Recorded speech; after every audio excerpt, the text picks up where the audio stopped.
Hello guys, welcome back to another video. In this video I'll show you step by step how to update your Android. If you enjoyed this content, make sure to like, subscribe, and let's get started. So first, before to update, make sure to have at least 30% in your battery. Okay, so first thing, go to settings, scroll down and go to software update and tap download and install.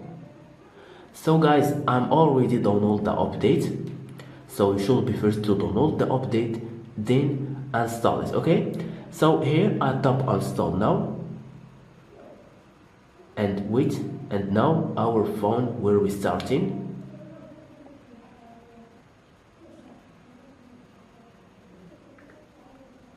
And now, as you can see here, our Android it's begin updated.